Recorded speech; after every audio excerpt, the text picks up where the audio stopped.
अपनी इच्छा अनुसार अपने चोले को बदल सकते हैं। अगर ये मुझे मार डालेगा तो हम इसी खैरागढ़ में फिर अपना जन्म लेंगे। क्या आप दूसरा जन्म लेंगे? हाँ नागिन। लेकिन स्वामी, मैं आपको पहचानूंगी कैसे? नागिन, हमारी पहचान के लिए हमारी दाहिनी भुजा पे सर्प का निशान बना होगा। क्या सर्प का निशान? और जिस वक्त ये मणि और फूल मुझे दिखाओगी, हमें सब कुछ याद आ जाएगा। हम जिस तरह आज हैं उसी तरह हम दोनों फिर एक तरह हो जाएंगे। इसलिए तुम ये मणि और फूल लेकर अपने नागलोक को चली जाओ। नागल, चली जाओ यहाँ से। ठीक है नागेश। अगर इनके चक्कर में तुम आओगे तो मैं मार डालूंगा। तुझे फूल और मणि चाहिए? तुझे फूल और मणि चाहिए? हाँ नागिन दे। ये ले। हम तुम्हारी पूजा करेंगे नागिन। लो नहीं दियो। लो लो। चली जाओ यहाँ से।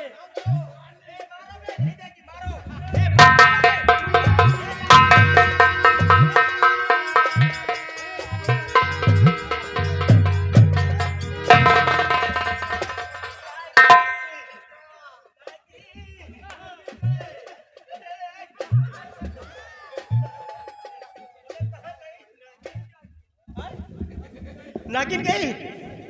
फूल फूल भी गया, मणि मणि भी गया, नागेश नगे नगे तो आप भी गए। वो भी गए। तुम साले क्यों नहीं गए? क्यों? तुम साले हमारी खोपड़ी खा ले।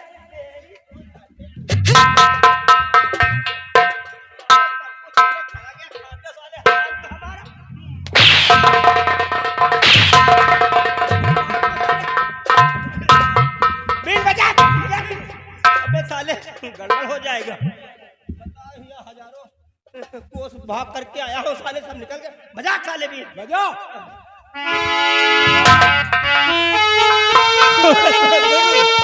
हे गुरु गोरखनाथ, कहाँ छुपे हो प्रभु? प्रगट हो। तुम्हारा चेला इस समय संकट में आ गया। घुसौना निकलो। आओ।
सब गुड़ गोबर कर दिया बे साले। तेरे कहने से वो नागिन चली गई बे।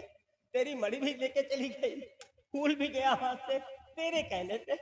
अब तेरे को जिंदा छोड़ूंगा साले, खत्म कर दूंगा।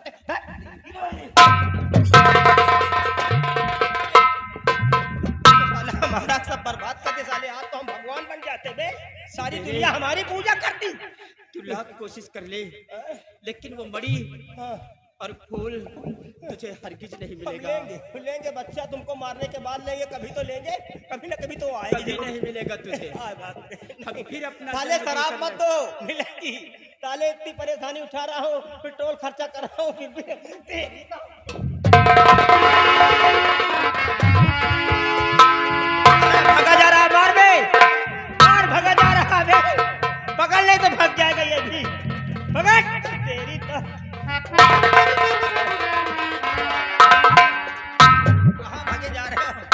नागिन चली गई, थोड़ा काफिल हो गया था, लेकिन अब तुमने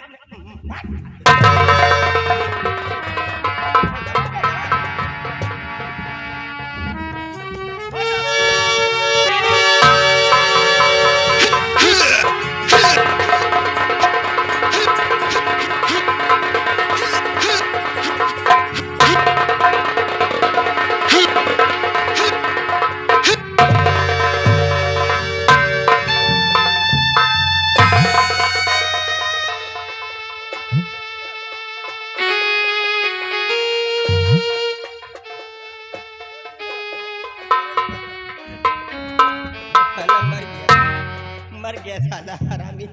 अरे बाप रे, सब कुछ बेकार हो गया भैया।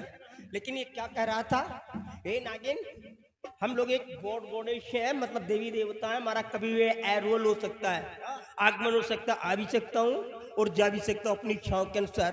बट अगर ये फूल और मणि को प्राप्त कर लिया तो दुनिया का बेताज बादशाह बन सकता है, लोगों को परेशान कर सकता है।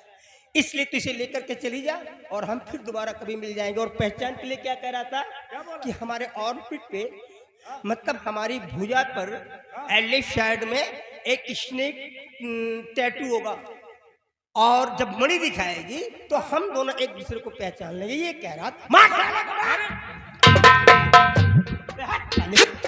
अबे मरे को क्या मारता है बे? मैंने कहा था क्या? और क्या? अबे साले, हमारा दिमाग गरम, हम समझ नहीं पा रहे क्या बोल रहे हैं बे। हमारे दिमाग में कुछ आ नहीं रहा साले। कुछ नहीं आ रहा। अबे तुम एक जन्म तो क्या साले, अगर 70 जन्म लेगो साले, तुम्हारा पीछा नहीं छोड़ेंगे। हाँ, मुंह लग गया है ना। अब हम जब तक मणि और फूल को हासिल नहीं करेंगे तब तक हम जापान मुल्क में चैन से नहीं बैठेंगे। जब तुम जन्म लोगे साले, हम अपने जाति आईने में देख करके जापान मुल्क से हिंदुस्तान की धरती पे आकर के हम तुम्हें जरूर अरेस्ट करेंगे, और तुम्हें गिरफ्त करने के बाद नागिन को नागलोक से बुला करके मणि और फूल को हासिल करेंगे।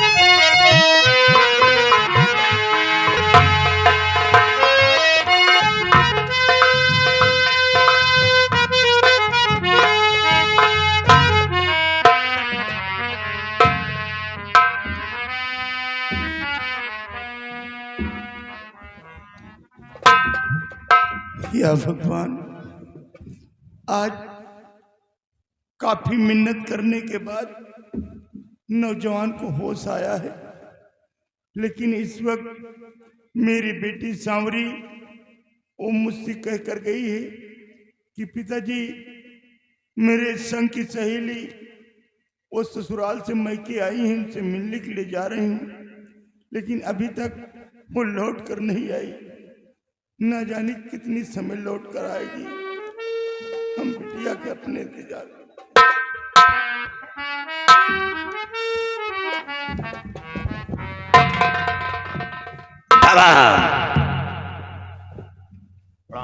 खुश रहो बेटा। ये बताओ कि अब तुम्हारी तबीयत कैसी है बेटा? बाबा, मेरी तबीयत तो बराबर ठीक है। ये तो भगवान का लाख लाख शुक्र है बेटा कि मंदिरों और मस्जिदों में जाकर मैंने माथा टेका है, मिन्नतें किया है, तब आपको होश आया है बाबूजी। बाबा, ये आपके आशीर्वाद का चमत्कार है जो मैं जिंदा खड़ा हूं। आपने मेरे साथ बहुत बड़ा एहसान किया। नहीं बेटा, इसमें एहसान की क्या बात है? ये तो हर इंसान का फर्ज है कि गिरे वक्त पर एक दूसरे को सहारा देना चाहिए। हाँ बाबा। और बाबा, अब मैं जाना चाहता हूँ। जाना चाहते हो? हाँ ठीक है, जाना चाहते हो तो जा सकते हो, लेकिन बेटा जब भी इस रास्ते से गुजरना तो एक बार इस झोपड़ी को और इस बूढ़े बाबा को जरूर याद करना बेटा। बाबा, आपको और झोपड़ी को कैसे भूल सकता हूँ? इस झोपड़ी के अंदर तो हमें एक जीवन दान मिला है, और आपको भूल जाऊं ऐसा तो हो ही नहीं सकता। और बाबा, आपकी बेटी कहाँ है? चलते समय मुलाकात कर लूं। आपकी बेटी ने बहुत खिदमत की। क्या बताए बेटा, बेटी की चिंता तो मुझे रातों दिन लगी रहती है। क्या चिंता है? बेटा, मेरी बेटी सांवरी वो उम्र से बेउम्र हो चुकी है, शादी योग हो चुकी है, लेकिन आज दिन तक हम अपनी बिटिया की शादी नहीं कर पाए बाबू। तो बाबा, शादी क्यों नहीं करते हैं? क्या दिक्कत है? आप तो जानते हैं बाबूजी कि आजकल दहेज का जमाना है। जब भी हम किसी से शादी की बात चलाते हैं तो सबसे पहले लोग दहेज की बात करते हैं बाबू। घर में खाने के लिए एक दाना नहीं है, अब हम कहीं से 1 रुपए कमा भी नहीं सकते। बोलो हम दहेज कहाँ से पाए तो बिटिया की। हाँ बाबा, ये बात तो सत्य है। ये दुनिया और समाज ये दहेज में उलझी है, लेकिन आप घबराए नहीं। आप अपनी बेटी के लिए लड़की की तलाश करिए। आपकी बेटी की शादी में जो दहेज लगेगा वो सब मैं बहन करूंगा, और आप जैसी शादी चाहेंगे वैसी शादी होगी। ठीक है बेटा, अगर आपका सहारा मिला तो हम अपनी बिटिया की शादी जरूर कर देंगे बेटा। लेकिन बेटा, मेरी बेटी तो उसके संग की सहेली ससुराल से कुछ मैके लौट कर आई हैं, उन्हीं से मिलने के लिए गई हैं और अभी तक वो लौट कर नहीं आई। मैं उसी का इंतजार कर रहा था। और बेटा, जब आप जख्मी पड़े थे तो ये रिवॉल्वर आपकी बाहर पड़ी हुई थी, उठाकर मैं इसे संभाल कर रखा बेटा। इसे लेते जाओ बेटा।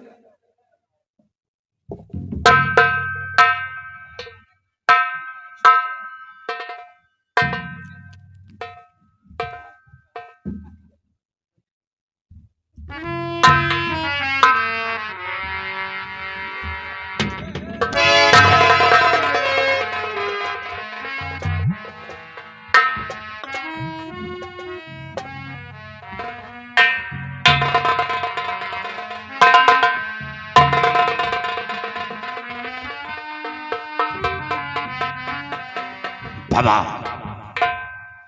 आप अपना धैर्य क्यों तोड़ रहे हैं? बाबा, क्या हमेशा के लिए नहीं जा रहा?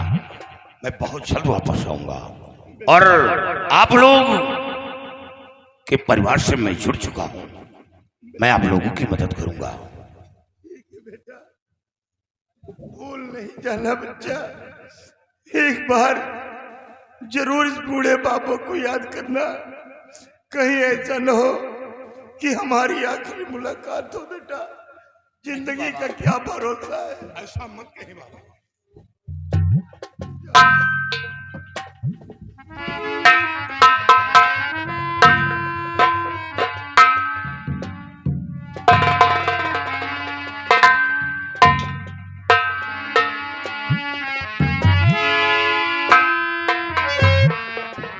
या भगवान, तेरा ही सहारा है मालिक।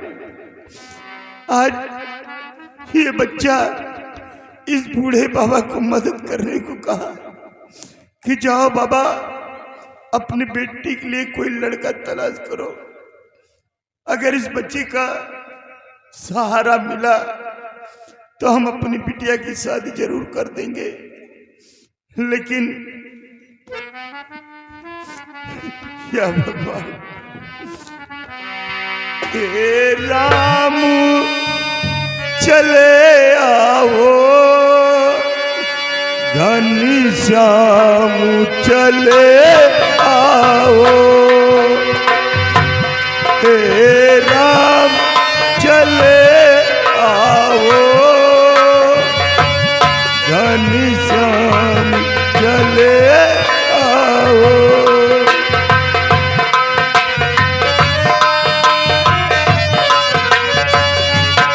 मेरी बिगड़ी बना जाओ, घनश्याम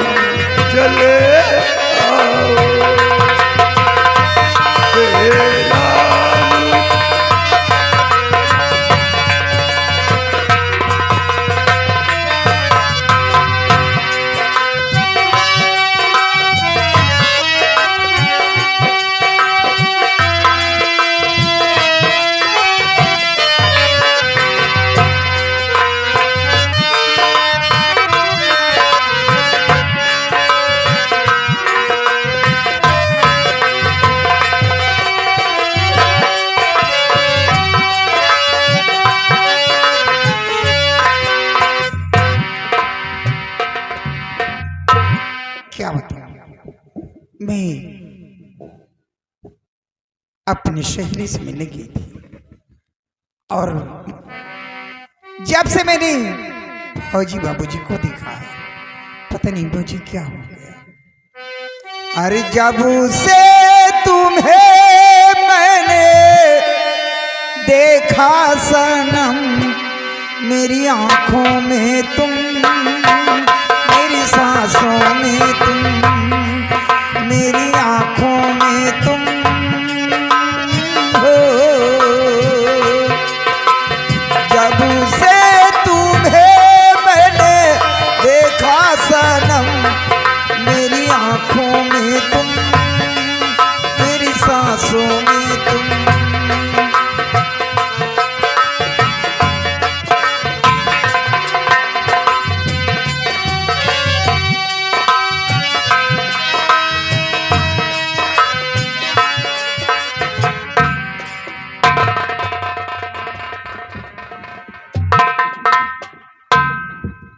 शबरी, तुम यहां बैठी हो और बाबा तो बता रहे थे कि कोई स्तंभ की सहेली वो ससुराल से मायके आई है और तुम मिलने गई हो। फौजी बाबूजी, मेरे बाबूजी ने सच बताया है। मैं अपनी सहेली से मिलने गई थी और मिलकर लौटी, बस यहीं बैठकर कुछ सोचने लगी। लेकिन फौजी बाबूजी, पहले आप ये बताइए, अब आपकी तबीयत कैसी है? मेरी तबीयत तो बराबर ठीक है। और इस वक्त आप कहाँ जाने की तैयारी? अब मैं वापस जा रहा हूँ। क्या आप वापस जा रहे? हाँ। ओह, याद आया आपको, अपनी बीवी बच्चों की याद आई? शबरी, याद किसकी आएगी? जब मैं छोटा था तो माँ बाप का साया सर से उठ गया। मेरी चाची ने परवरिश की और इस काबिल बनाया। सौभाग्य की बात, चाची भी दुनिया में मौजूद नहीं, वो ईश्वर को प्यारी हो गई और अभी तक शादी नहीं की।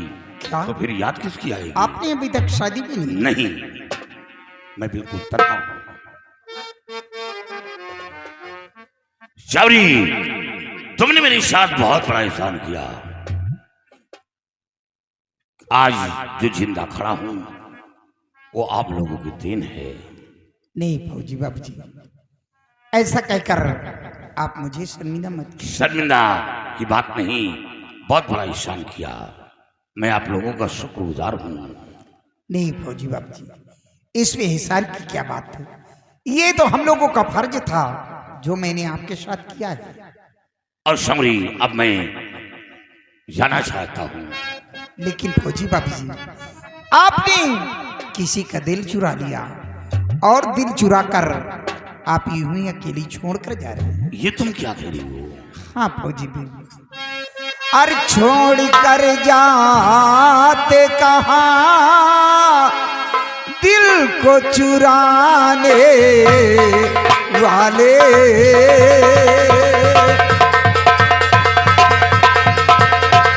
छोड़ कर जाते कहाँ दिल को चुराने वाले, छोड़ कर जाते कहाँ दिल को चुराने वाले, नजर से वार किया जख्म बनाने वाले,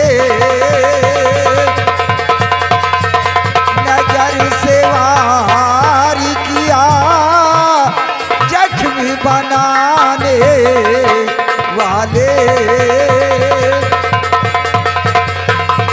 तुम्हें भगवान मेरे लिए पठाया गे, तुम्हें भगवान ने मेरे लिए पठाया गे, पिलाओ जाम मुझे दूर के जाने वाले,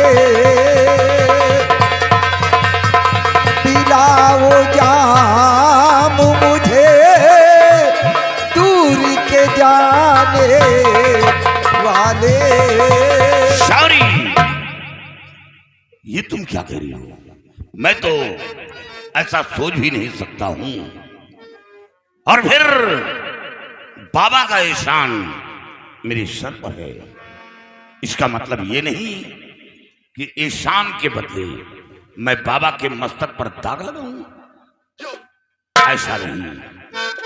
और फिर प्यार करना तो आसान है, लेकिन प्यार करके निभाना कठिन है। फौजी बाबूजी, मैं गरीब जरूर हूं, प्यार करना भी जानती हूँ और प्यार करके उसे निभाना भी जानती हूँ। हो सकता हो मैं निभा ना पाऊं। क्यों नहीं निभा पाएंगे? आप तो बड़े आदमी हैं। नहीं, और प्यार प्यार उल्फत का निभाना कोई आसान नहीं।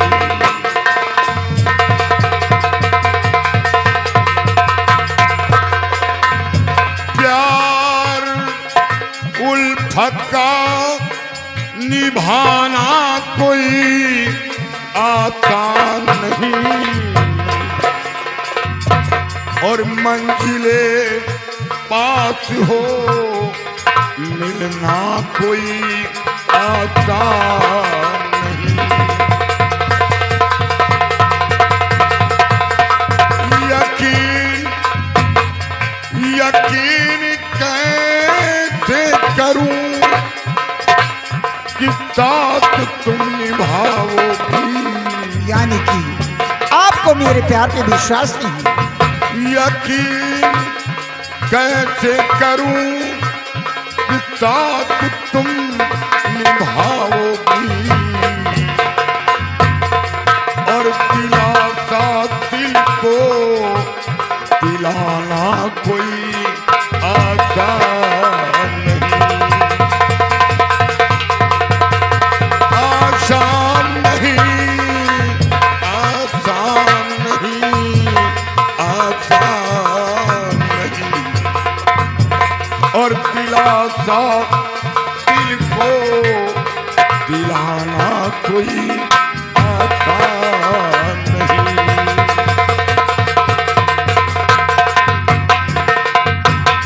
फौजी बाबूजी, मैं आपके दिल को दिलासा नहीं दिला रही हूँ, जो कुछ कह रही हूँ सच कह रही हूँ। शौरी, तुम जो अपने दिल में सोच रखा है वो सोच अपने दिलो दिमाग से हटा दो। मैं जा रहा हूं और फिर वापस आऊंगा तो मिलूंगा। फौजी बाबूजी, मैं आपका इरादा समझे कि आप मेरे प्यार को क्यों इनकार कर रहे हैं?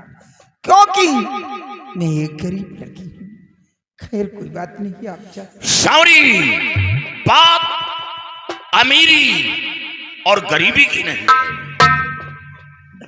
तुम अमीरी और गरीबी की बात कर रही हो। इंसान दौलत से अमीर नहीं होता। जिसके पास दिल होता है, प्यार होता है, मोहब्बत होती है, वो सबसे बड़ा अमीर इंसान होता है। तुम लोगों के पास दिल है, प्यार है, मोहब्बत है। मेरी नजर में तुम लोग बहुत दौलतमंद हो। रहने दीजिए फौजी बाबूजी, ऐसा कर कर आप मुझे शर्मिंदा क्यों? नहीं, शर्मिंदा नहीं कर रहा, बल्कि हमें खौफ है कि बाबा अपने दिल में क्या सोचेंगे। शौरी, मैं जा रहा हूं और फिर वापस आऊंगा। बाबा से बात करूंगा, शादी रचाऊंगा। फौजी बाबूजी, आप क्या बात करेंगे? इतने दिनों तक मैं क्या दिलासा लेकर बैठी रहूंगी कि आप मुझसे प्यार भी करते हैं और शादी भी करेंगे? तो तुम्हें यकीन कैसे होगा? फौजी बाबूजी, अगर आप मुझे यकीन दिलाना चाहते हैं तो आप अपने पैर के मिट्टी को मेरी मांग में सजा दीजिए। बस मैं उसी के सहारे बैठी रहूंगी और आपके आने का इंतजार करूंगी।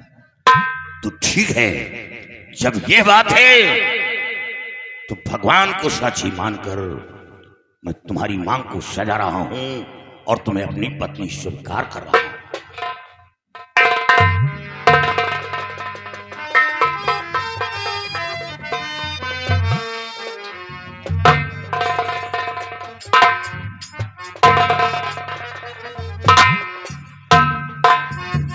लेकिन फौजी बाबू, ये जो कुछ भी करने जा रहे हैं, ये सब अपने बापू जी की चोरी से करने जा रहे हैं। डरो नहीं, डरने की बात नहीं, बल्कि बाबा से बता देना। और मैं धोखेबाज नहीं हूं, बहुत जल्द आऊंगा और फिर डोली में बिठाकर ले जाऊंगा। और हम तुम चोरी थे